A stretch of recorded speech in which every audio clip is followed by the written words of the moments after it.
안녕하세요. 재판장이신 하나님이 이스라엘을 소환하십니다. 오늘 본문은 시편 50편 1절에서 15절입니다. 1절. 전능하신 하나님, 바로 여호와께서 말씀하셔서 해 뜨는 데부터 해 지는 데까지 세상을 부르셨다. 아삽의 시입니다. 시편 가운데 총 101편이 저자를 밝히고 있는데 그 가운데 12편이 아삽의 시입니다. 시편 150편 가운데 절반에 가까운 73편을 지은 다윗에 이어 두 번째로 많은 시를 지은 자입니다. 아삽은 다윗 시대 3명의 악사 가운데 한 명이었으며 다윗과 솔로몬 치하에서 성전 찬양단의 책임자로 활약했습니다. 그는 역대하에서 선견자로 기록될 만큼 탁월한 영성을 지닌 인물이었습니다.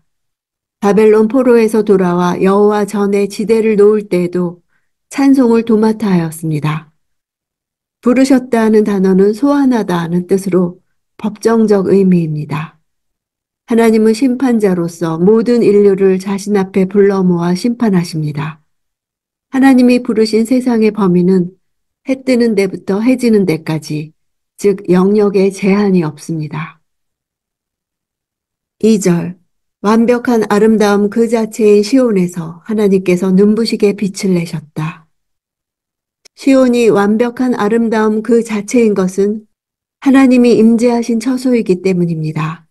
눈부시게 빛을 내시는 것은 어두운 곳을 비추어 실상을 드러내시는 하나님의 속성을 상징합니다. 어둠 가운데 숨겨진 것들이 빛 아래 드러나듯이 하나님의 빛이 인간에게 비칠 때 선악간에 행한 숨겨진 인간의 모든 일이 드러나 상과 벌을 받게 되는 것입니다. 3절. 우리 하나님께서는 잠잠히 오시지 않으실 것이다. 그분 앞에는 삼키는 불이 있으며 그 주위에는 맹렬한 폭풍이 있을 것이다. 잠잠하다 하는 단어는 불의한 자들을 향한 오래 참으심을 가리킵니다. 이러한 하나님의 침묵이 심판날에는 깨어집니다.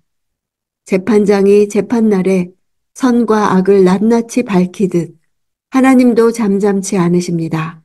하나님의 임재는 권능 가운데 역동적입니다. 4절. 그분이 위로는 하늘을 부르시고 아래로는 땅을 부르시니 그 백성들을 심판하시려는 것이다. 하나님은 하늘과 땅을 증인으로 소환하십니다. 천지는 역사의 산 증인이며 모든 인간 역사의 흥망성쇠를 다 목격한 증인이기 때문입니다.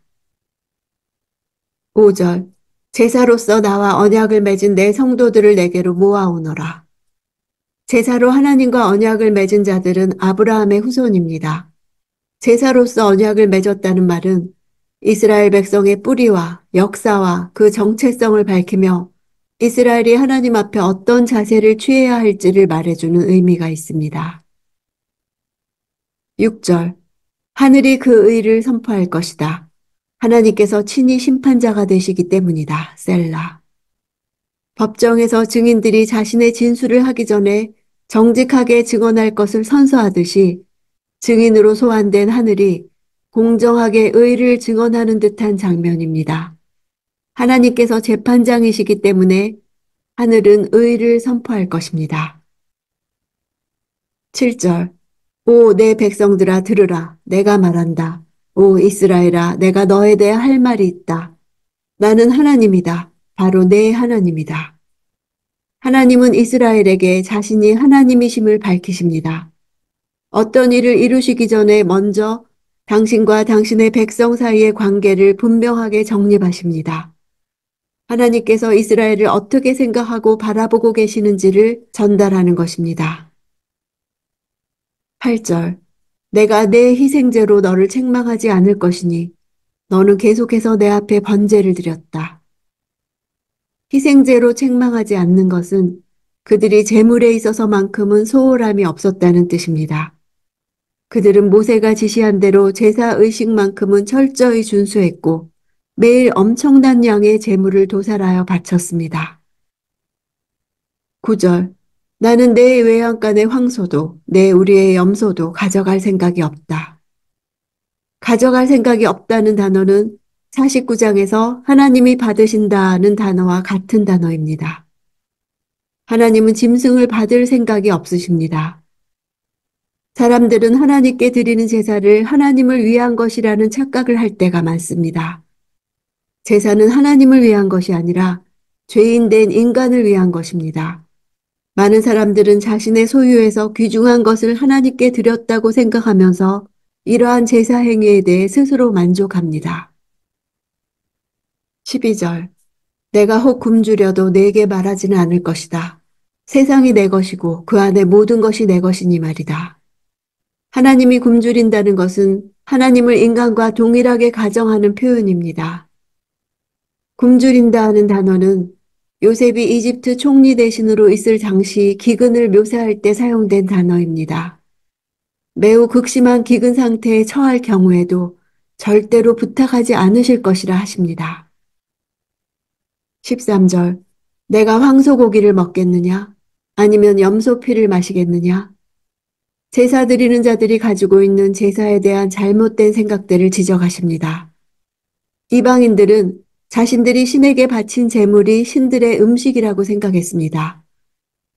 그래서 얼마나 좋은 제물을 바치느냐에 따라 신들의 만족도가 다르다고 여겼습니다. 그들은 신들이 제물을 먹고 그 제물의 가치에 따라 제물을 바친 자들을 축복해 준다고 생각했습니다. 그래서 이방인들은 제사에서 제물의 가치를 매우 중요시했습니다. 그런데 안타깝게도 그런 이교적 제사 개념이 이스라엘 백성들에게도 흘러들어왔습니다. 그들은 자신들이 바치는 제물이 하나님의 음식과 음료라고 생각했습니다. 하나님과 인격적인 관계가 아니라 대가를 바라고 하나님께 제사 드리는 기계적인 관계로 신앙이 변질된 것입니다. 하나님의 관심은 제물이 아니라 제물을 바치는 자의 마음에 있습니다. 인간이 가진 소유 가운데 하나님을 만족시킬 수 있는 것은 아무것도 없습니다. 14절. 하나님께 감사의 제사를 드리고 지극히 높으신 분께 내 서원을 이뤄라. 참 제사의 요건으로 언급되는 바는 감사입니다. 하나님은 당신을 향해 나아오는 자에게 무언가 특별한 것을 기대하는 것이 결코 아닙니다. 특별한 제물, 특별한 준비, 특별한 형식을 요구하는 것이 아니라 감사를 요구하시는 것입니다. 서원을 이루라는 것은 하나님과의 약속은 반드시 지키라는 것입니다. 사람들은 제사를 드리면서도 감사보다는 제사 자체를 통해 자신의 정성과 희생 제물이 얼마나 값진 것인지를 과시하는 경향이 있습니다. 또 하나님 앞에서 과거의 잘못을 되풀이하지 않겠다는 결단과 더불어 무언가 새로운 일을 이루겠다는 서원을 하지만 다시 죄를 범하고 약속한 바를 잇는 경우가 허다합니다. 15절. 고통받을 때 나를 불러라. 내가 너를 건지겠고 내가 나를 영화롭게 할 것이다. 사람이 고통받을 때 가장 먼저 해야 할 일과 이에 대한 하나님의 반응을 말하고 있습니다. 고통당할 때 가장 먼저 하는 일이 인간적인 수단을 동원해 스스로 위기를 타개하려고 시도하는 것이 아닙니다. 가장 먼저 해야 할 일은 하나님을 부르는 것입니다. 건진다 하는 단어는 구출하다, 무장하다 라는 뜻입니다.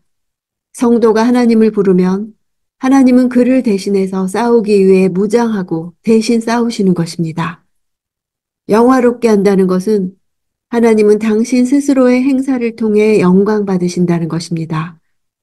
하나님께서 사람의 행위에 의해서가 아니라 도리어 당신의 백성들의 간구에 응답하시고 구원하시는 방편을 통해 스스로 영화롭게 되시는 것입니다.